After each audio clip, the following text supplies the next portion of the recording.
सुप्रभात बच्चों। प्रातःकालीन कक्षा में आप सबों का हार्दिक अभिनंदन। अदब सीखना है तो कलम से सीखो, क्योंकि जब भी चलती है तो सिर झुकाकर चलती है। इन्हीं सुविचारों के साथ आज के इस सत्र का हम लोग प्रारंभ करते हैं।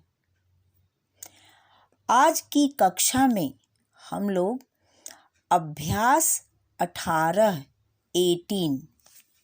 के अंतर्गत निर्माण है ना, निर्माण से रिलेटेड कविता हम लोगों ने जो पढ़ा उसी का ये अभ्यास कार्य है, जिसके अंतर्गत ये ध्यान देने वाली बात है, कोई नई चीज नहीं जो कि हम लोगों ने पढ़ा है।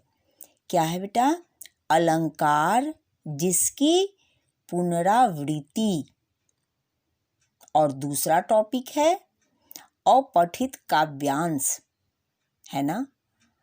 ये दोनों टॉपिक से हम लोग परिचित हैं और हम लोगों ने पहले पढ़ा है और अभ्यास कार्य भी किया है। जैसा कि आप लोगों को पता है, अलंकार जिसके अंतर्गत शब्दालंकार अर्थालंकार दो भेद हैं, और इन्हीं में से 8 अलंकार जो हम लोगों को पढ़ना है, उसके बारे में हम लोगों ने पिछले अब तक के अभ्यास कार्य में कर लिया है, और पुनः इस अभ्यास में यानी अभ्यास 18 में इसकी पुनरावृत्ति करते हुए हम लोग इसका अध्ययन करेंगे। तो जैसा कि अभ्यास कार्य में हम लोग प्रारंभ करते हुए देखते हैं कि कौन कौन से अलंकार का इसमें पुनरावृत्ति हमें करनी है। ध्यान दीजिए, पहला, नीचे दी गई काव्य पंक्तियों को ध्यान से पढ़िए। यानी ये आपके निर्माण शीर्षक कविता की ये पंक्तियों का ये अंश है, जो कि वाक्य के रूप में दिया गया है। इसे हम लोगों को देखते हुए और तब अलंकार पहचानना है। क में देख लीजिए, नीर का निर्माण फिर है ना, जिसके अंतर्गत इस अभ्यास में देखिए कि ये 5 वाक्य दे करके यानी 5 पंक्तियां दे करके और तब इसके बारे में पूछा गया है। ठीक है, ध्यान दीजिएगा। दूसरी पंक्ति है, धूलि धूसर बादलों ने। गौ में मोहिनी मुस्कान फिर। घौ में घोर गर्जन मैं गगन के। अंग एक चिड़िया चोंच में तिनका, है ना। अब इन पंक्तियों के बाद ये ध्यान देने वाली बात है बेटा, अब क्या पूछा जा रहा है? अब इन पंक्तियों में से मोटे काले शब्दों में जिस वर्ण की आवृत्ति हुई है उसे लिखिए, है ना। अब ध्यान दीजिएगा, पहली पंक्ति में नीर और निर्माण किस वर्ण की आवृत्ति हुई है?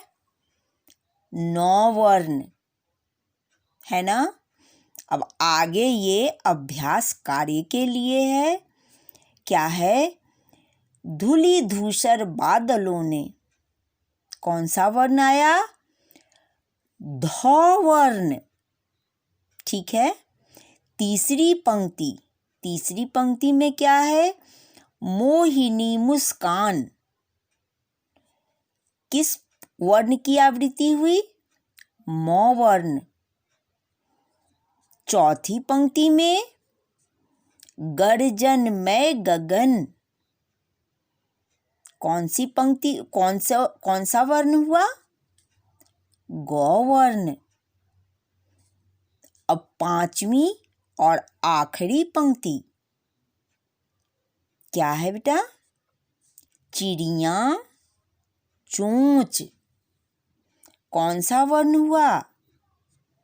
चौवर्ण, है ना।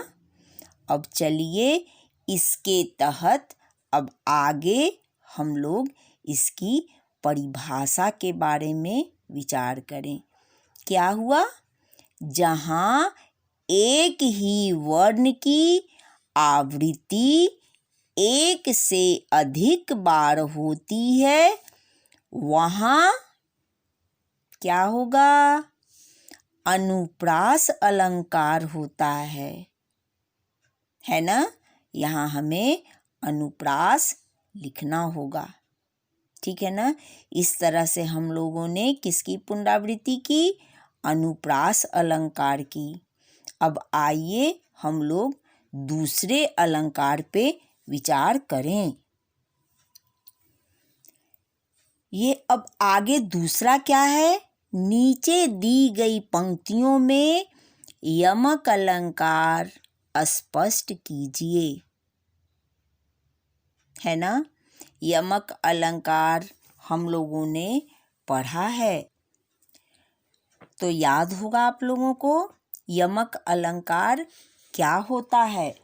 जब एक ही शब्द दो या दो से अधिक बार आए और उसका अर्थ प्रत्येक बार भिन्न भिन्न हो यानी अलग हो, तब वहाँ यमक अलंकार होता है ना। इसके तहत अब इन पंक्तियों पे हम विचार करें। कबीरा सोई पीर है, जो जाने पर पीर। यहाँ कौन कौन सा शब्द है? ध्यान दीजिएगा। एक जगह एक ये पीर और दूसरा ये पीर, लेकिन दोनों का अर्थ अलग अलग है। पहले पीर का अर्थ कबीरा सोई पीर है। पीर का अर्थ यहाँ महात्मा, है ना। जो जाने पर पीर। दूसरे पीर का अर्थ हुआ दुख या पीड़ा। स्पष्ट हुआ ना। अब चलिए ये दूसरे पे विचार करें हम। कहे कवि बेनी, बेनी ब्याल की चुराई लीनी। अब यहाँ ध्यान देने वाली बात है कि ये बेनी शब्द दो बार आया है। तो यहाँ कहे कवि बेनी, ये पहले बेनी का अर्थ हुआ ये नाम, ये कवि के लिए। समझ में आई ना। और दूसरा ये जो बेनी है इसका अर्थ हो गया चोटी, है ना। अब आगे हम देखते हैं गौ। पंक्ति क्या है? मन न फिरावे आपना, कहाँ फिरावे मोही। यहाँ ध्यान देने वाली बात है, एक यहाँ आया है फिरावे, जिसका अर्थ क्या होगा? घुमाना। क्या दूसरे शब्दों में उसको हम कहेंगे मन का भ्रमित होना, है ना। और आगे देखिए दूसरा फिरावे, जिसका अर्थ हो गया इधर उधर। यानी अर्थ के रूप में अगर हम देखते हैं तो जब मनुष्य को अपने मन पर नियंत्रण नहीं है तो माला फेरने का कोई अर्थ नहीं होता। समझ में आई ना। इस तरह से अब आइए परिभाषा यहाँ देखिए। जब एक ही शब्द दो या दो से अधिक बार आए और उसका अर्थ प्रत्येक बार भिन्न हो तो उसे हम यमक अलंकार कहते हैं। समझ में आई ना बच्चों। यहाँ क्या होगा? यमक अलंकार। ठीक है। अब चलिए ये तीसरा पुनरावृत्ति के लिए क्या है? नीचे दी गई पंक्तियों में श्लेष अलंकार स्पष्ट कीजिए। याद आई? श्लेष क्या होता है? जहाँ शब्द तो एक ही बार प्रयुक्त होता है लेकिन उसके अर्थ एक से अधिक हों, वही श्लेष अलंकार होता है ना। यानी दूसरे शब्दों में मैंने बताया था ना कि एक ही अर्थ में दूसरा अर्थ चिपका होता है। अब आइए इन उदाहरणों के तहत हम इस पे विचार करें। तो क्या होगा? जो रहीम गति दीप की, कुल कपूत गति सोए, बारे उजियारो करे, बढ़े अंधेरो होए। यहाँ ध्यान देने वाली बात है, जो रहीम यानी रहीम का ये दोहा है। क्या है? जो रहीम गति दीप की, रहीम कवि का कहना क्या है? कुल कपूत, कपूत कहते हैं जो कि क्या है, आप लोग समझ रहे होंगे ना, पुत्रों में भी जो कुपुत्र यानी जो नष्ट करने वाला पुत्र। ठीक है, आगे देखिए। बारे, इसका दो अर्थ है।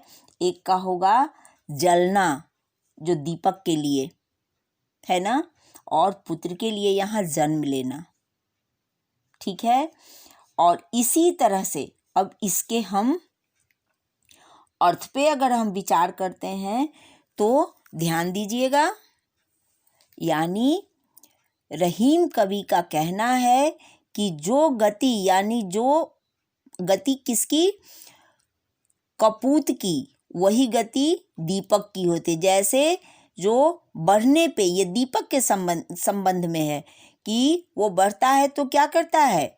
उजाला करता है। बढ़े अंधेरो होए, है ना।